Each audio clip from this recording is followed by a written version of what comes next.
Fala pessoal, Fabrício Lisboa aqui falando e começando mais um vídeo aqui para o canal Manda Pra Render. Hoje eu vou falar com vocês aqui tudo sobre inserção de backgrounds nas nossas imagens. Eu tenho um material aqui que ele é interno do estúdio de treinamento e eu resolvi compartilhar ele com vocês. Então bora lá, já estou compartilhando a tela aqui. Só vou pedir antes de tudo para vocês darem aquela força aqui para o canal, se inscreverem se ainda não for inscrito, ativar as notificações, deixar o like nesse vídeo e me acompanhar lá no Instagram também. Lá é conteúdo diário, eu vou deixar o link do meu perfil aqui na descrição desse vídeo, beleza? Então bora lá, galera. A primeira questão que a gente tem que abordar quando for escolher uma imagem de background é em relação à qualidade dela, né, a resolução. As imagens que a gente faz, normalmente, quando vai ser entregue em alta resolução para o cliente, ela vai ser renderizada em 5.000 pixels. Isso aqui é o mínimo, né? Tem imagens que a gente renderiza até maiores, tem situações que o cliente vai fazer um banner ou algo do tipo que a gente acaba mandando as imagens com uma resolução até maior. Mas o mínimo realmente seria 5.000 pixels. E o que acontece? Se você escolhe uma imagem de background que não tem uma qualidade razoável, ela pode até funcionar na tela do computador ou no celular, né? Porém, se você fizer uma impressão dessa imagem, aí realmente não vai ficar legal, porque ela vai ficar pixelada, vai virar um borrão, vai perder muita definição. Então eu diria que a minha recomendação para imagens de background é que ela tenha aí pelo menos 3.000 pixels, tá? Porque aí, dessa forma, por mais que você esteja renderizando a imagem maior, né, ela não vai ali ter a mesma resolução da imagem, mas na maioria das vezes também ela vai ocupar uma parte da imagem, né, ela não vai ocupar 100% aí a extensão da imagem. Então eu diria que 3.000 pixels é uma resolução ok, no mínimo, né? Bom, próxima questão, pessoal, que a gente precisa ficar atento, eu já comentei isso em outros vídeos também, é em relação à altura da nossa linha do horizonte, tá? Eu continuo vendo imagens que a galera posta aí nas redes que ainda estão com a linha do horizonte errada, né? Então, muita atenção, isso daí até o próprio 3D Max, se você escolhe ali a câmera dele, você tenha, seja lá qual câmera que for, né? Pode ser a câmera do Corona ou a câmera normal, ela vai ter ali a função de mostrar a linha do horizonte. Então, você ativa ela ali na câmera, e é ali que tem que estar, na hora de você fazer a inserção do background, é ali que tem que estar essa linha do horizonte. E uma questão aqui que eu coloquei também que é importante ficar atento, é que a linha do horizonte, ela não vai ser o topo dos prédios, ela vai ser a linha natural ali do terreno, né? Então tem que imaginar a foto que você estiver usando de background, imagina ela sem os prédios e aonde tiver ali o encontro da terra com o céu, é onde vai estar ali a linha do horizonte, beleza? Outra questão importante, pessoal, que a gente precisa ficar muito atento é em relação à altura que essa foto foi tirada, tá? Então, se a gente está falando ali de uma imagem de uma varanda, por exemplo, a depender da foto que você escolhe de background, a gente pode estar falando que a gente está na varanda do 2º andar, a gente pode estar falando que a gente está ali na varanda do 10º andar, ou a gente pode estar falando que a gente está na varanda lá do 30º, do 40º andar, certo? E o que vai entregar isso? Se você coloca uma foto onde você consegue ver o topo dos prédios, por exemplo, você tem ali um prédio de 20 andares na foto e mesmo assim você consegue ver o topo desse prédio, significa que essa foto foi tirada ainda mais alta. Então, se você está ali representando um ambiente que ele é, por exemplo, no 3º, 4º andar, vamos supor que fosse uma área de lazer aqui no segundo andar, no sobressolo do empreendimento, e você está enxergando o topo desses prédios, isso está errado, certo? Então, a gente precisa ficar muito atento na hora de escolher essa foto em relação a essa questão. Qual foi a altura que essa foto foi tirada? E realmente tem que somar todos esses fatores e se algum deles não ficar legal, né, não atender algum deles, aí essa foto já não vai funcionar 100%. Perfeito? Bom, próxima questão que a gente precisa ficar, vamos só acompanhar aqui, Próxima questão que a gente precisa ficar atento é em relação à claridade, né, da foto, a inserção do background. Você pode até ter uma foto com uma claridade diferente, mas na pós-produção fazer esse ajuste, tá? Eu coloquei aqui dois exemplos, vamos voltar aqui e aumentar um pouquinho. Coloquei aqui dois exemplos de background, onde nessa imagem aqui da esquerda, ele não está casando, né, com a nossa cena. Se você reparar, ele está com uma cor muito saturada, né? Realmente, se a gente fosse fazer uma imagem com esse céu aqui de fundo, provavelmente a nossa torre aqui estaria bem mais escura, estaria puxando para esse tom do roxo aqui do céu, né, desse azul. Então aqui essa inserção ela não ficou tão ok, né? A linha do horizonte até está correta, né? Porém, em relação ao brilho, as cores, isso daqui não está legal. Já aqui nessa imagem da direita, isso aqui já está mais natural, já está mais correto. Se você reparar aqui também a linha do horizonte está ok. E a gente tem aqui um equilíbrio, né, entre a nossa foto, tanto em relação à cor, como em relação ao brilho dela, a exposição, com a nossa imagem. Então isso é uma questão realmente muito importante que a gente precisa ficar atento para não acontecer igual aconteceu aqui nessa imagem da esquerda, né? Isso daí também compromete a qualidade da imagem. Então eu coloquei aqui, ó, uma questão que pode ajudar a gente a entender isso melhor é quando você coloca o próprio HDR como background, né? Se você está iluminando a cena com HDR, você tem ali a opção de deixar ele visível no render, né? E quando você faz isso, facilita muito, porque a iluminação da imagem está vindo dele. Então, naturalmente, ele já vai estar ali com as cores corretas, né? Você vai eventualmente precisar talvez fazer ali um ajuste de exposição. Isso eu já gravei outros vídeos também mostrando como fazer, né? Como iluminar com um HDR e fazer ele aparecer na nossa imagem com uma exposição diferente do HDR que está iluminando, tá? Mas de forma geral ele já vai funcionar muito melhor. Então, ó, esse exemplo aqui eu deixei o próprio HDR ligado, nesse outro exemplo aqui também, ou seja, a própria iluminação que está vindo é da foto que está lá de fundo. Então, isso já naturalmente fica correto. Então, vamos dizer que a gente queira usar uma outra foto de fundo, o que a gente pode fazer? Olhar no render com o HDR qual que é a tonalidade que ficou, se puxou uma cor mais saturada, menos saturada, mais estourada, menos estourada, e reproduzir. Usar uma outra foto e tentar chegar nessas mesmas características. Legal? Bom, vamos lá.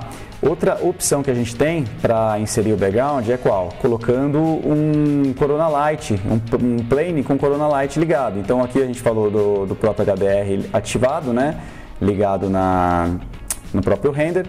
E aqui a gente tem uma outra opção, né, que a gente pode colocar um plane. Então imagina que aqui lá no fundo da nossa imagem tem um plane bem grande, extrapolando assim, e a gente aplica um Corona Light Material nele com a imagem que a gente quer usar de background.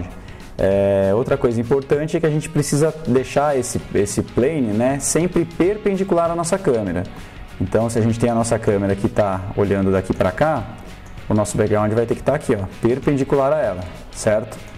Isso aqui é importante para evitar a distorção da imagem. Se você coloca essa imagem, por exemplo, inclinada em relação ao background, ele vai gerar uma distorção e não vai ficar correto, né? O tamanho, as proporções dos prédios, enfim, da foto como um todo. Tá legal? Bom, deixa eu só apagar aqui rapidinho para limpar a nossa tela. Aqui a gente tem uma imagem de exemplo, onde a gente usou essa técnica de colocar o background, certo?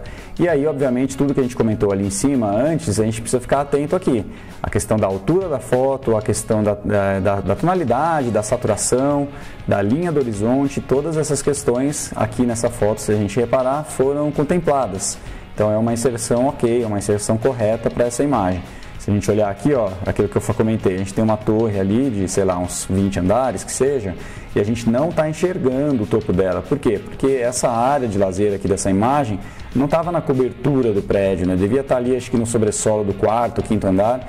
Então, por esse motivo, essa foto foi correta, né? A gente está ali com a foto tirada numa altura similar ao nosso ambiente.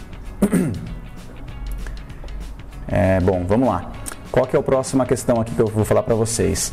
Sempre que você for escolher essa foto de background, tomar cuidado para não escolher imagens muito caóticas, né? Eu estou falando isso principalmente para os grandes lançamentos, que a gente coloca fotos de cidade, de fundo, né? Igual é esse exemplo aqui, ou exemplo de uma varanda, né? De um terraço, de um apartamento.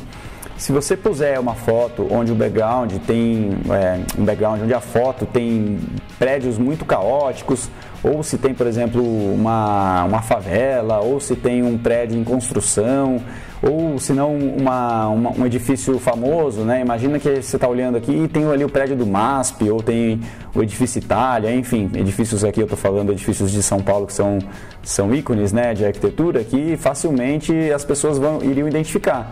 e aí você pode gerar uma confusão, né? Falou, pô, mas então esse apartamento ele tem vista pro edifício Itália, ou ele tem vista pro MASP. Tem que tomar cuidado para colocar então os backgrounds ali o mais genérico possível, que não comprometa essa questão. Isso eu estou falando obviamente nos casos onde a construtora não nos envia as fotos, né? Porque hoje em dia é bem comum ser feitas as fotos de drone, né? Então eles já nos enviam essas fotos para a gente colocar as vistas reais, né, das imagens. Mas quando isso não acontece, a gente precisa ficar atento com essa questão. E ainda falando sobre essa questão do background das imagens dos apartamentos e dos grandes lançamentos, outra coisa importante é a gente entender qual é o bairro ali, o gabarito de altura, qual é a região que ele se encontra, para a gente, por exemplo, não colocar um background com muitos prédios, sendo que a região, por exemplo, só tem casas, uma região de gabarito baixo. É claro que a gente está colocando imagens genéricas, né? Como eu falei, se a gente não tiver as fotos de drone, a gente vai colocar imagens genéricas que cheguem o mais próximo possível do real. Mas essas questões, algumas questões que são essas que eu estou comentando, elas são importantes da gente ficar atentos, tá? Então sempre pensar, sempre fazer essa análise do entorno. Eu costumo entrar no Google Street View, no Google Earth, né, e você olha por cima ali e verifica qual que é a altura dos prédios, se realmente tem prédios ou casas. É dessa forma que a gente vai chegar nesse background o mais ideal possível para as nossas imagens, beleza? Então só acompanhando aqui o nosso material, o que eu gosto de falar? Que o background ele deve fazer parte da composição da imagem, mas ele nunca pode roubar a cena. E como que ele vai roubar a cena? Justamente se a gente não atender essas questões que eu estou comentando. Então, se a gente tem ali uma imagem com MASP de fundo, pode ter certeza que o MASP vai roubar a cena da nossa imagem. Entendeu? Então, é importante realmente ficar atento com isso, que ele vai só compor a nossa imagem e ele não vai brigar com ela, né? Ele não vai querer chamar mais atenção do que o nosso ambiente, que é aqui a estrela da imagem, beleza? Então, só continuando, outra questão importante da gente ficar atento é em relação ao efeito que é chamado de perspectiva aérea ou perspectiva atmosférica. Olha só, o que é esse efeito, pessoal? Quanto mais distante da posição da foto, quando você tira uma foto, mais partículas atmosféricas vai ter no ar. E essas partículas elas vão dando uma característica de menos contraste, né? Mais esbranquiçada. Ela vai criar como se fosse uma névoa na nossa imagem, e isso vai fazer com que tudo que esteja mais longe fique cada vez com menos contraste, certo? Então eu coloquei até aqui alguns exemplos. Esse exemplo aqui dessas montanhas é perfeito. Você olha aqui nesse primeiro plano o contraste aqui da pessoa. Quando você vem aqui para esse segundo plano já tem menos contraste, para esse terceiro plano menos ainda, até que lá no fundo, olha só como fica bem esbranquiçado. É dessa forma que você vai trazer profundidade para a imagem. Se você não toma cuidado com isso, fica parecendo que está tudo no mesmo plano, certo? Então aqui uma foto também real de uma varanda aqui, ó, a gente vê a mesma questão. Primeiro plano da nossa imagem com bastante contraste, e conforme vai se afastando, vai diminuindo esse contraste, até que as montanhas lá no fundo ficaram quase brancas, certo? Esse é um conceito que nem todo mundo acaba respeitando na hora de colocar o background nas imagens, e isso daí compromete também o realismo. Então, se você reparar aqui, ó, olha como lá no fundo tem menos contraste do que aqui na nossa imagem. Isso daí é importante a gente ficar atento para realmente chegar no maior realismo possível aí na hora de fazer essa inserção, certo? Então vamos lá, aqui finalizando o nosso último slide, eu tenho mais um exemplo aqui, ó, onde eu coloquei um background com uma inserção errada, né, com vários erros aqui que a gente comentou aqui no vídeo, e aqui embaixo esse background refeito, né, colocado uma outra foto já bem mais correto. Então vamos lá, o que a gente pode analisar aqui? Primeiramente, né, a questão do caos que eu falei. Olha a quantidade de prédio, tá muito caótico, né? Ele acaba meio que brigando aqui com as cadeiras, acaba misturando aqui o que é a cadeira com o que é o prédio lá do fundo. A questão também do contraste, se você olhar, ele até percebo que ele está aqui com menos contraste do que a nossa imagem, porém eu acredito que não está ainda o ideal para fazer essa separação dos planos, né? A gente ainda está com ele aqui muito em cima da nossa imagem, devido a essa questão. A gente não acertou aqui a questão do contraste e ele acabou ficando meio que na cara do gol aqui, né? Brigando com a nossa imagem. Em relação às cores, eu diria que nem está tão fora, né? Apesar que se a gente olhar aqui na nossa imagem, a gente tem bastante azulado, né? Então talvez teria que ser um céu aqui, já uma foto onde não tivesse tanto esse laranja, onde o sol já tivesse se posto mais, né? Já tivesse passado ali da Golden Hour e já tivesse virado um Blue Hour, quase uma noturna mesmo, certo?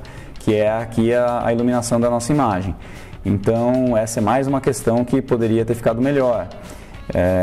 Então, quando a gente faz aqui a análise da imagem refeita, isso aqui provavelmente foi uma imagem que a gente fez num primeiro tiro e depois fizemos essa análise mais criteriosa, a imagem foi evoluindo, o cliente deve ter pedido para a gente transformar a imagem com uma iluminação mais diurna e chegamos nesse resultado onde a gente trocou ali também o background.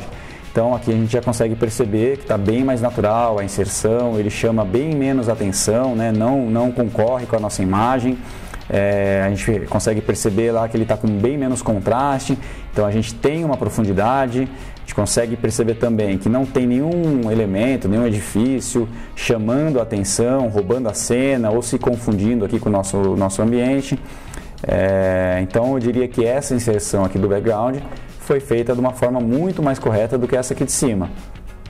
Em relação à linha do horizonte, eu diria que as duas estavam corretas, né? Então aqui nessa imagem não teve esse erro, mas todas essas outras questões que eu comentei, a gente corrigiu e chegamos nesse resultado aqui muito mais natural e muito mais realista e muito melhor para a composição da nossa imagem. Tá legal, pessoal? Bom, são essas as questões que eu queria abordar aqui hoje com vocês. Tentei não deixar o vídeo muito chato e nem muito comprido, eu acho que ficou bacana.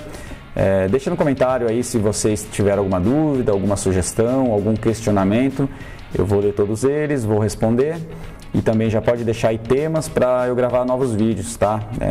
Eu quero que vocês continuem me ajudando com isso para eu poder gravar vídeos aí cada vez melhores para vocês. Legal, galera? Então, agradeço demais aí para quem ficou até o final. Deixa o like mais uma vez aí se você ainda não deixou.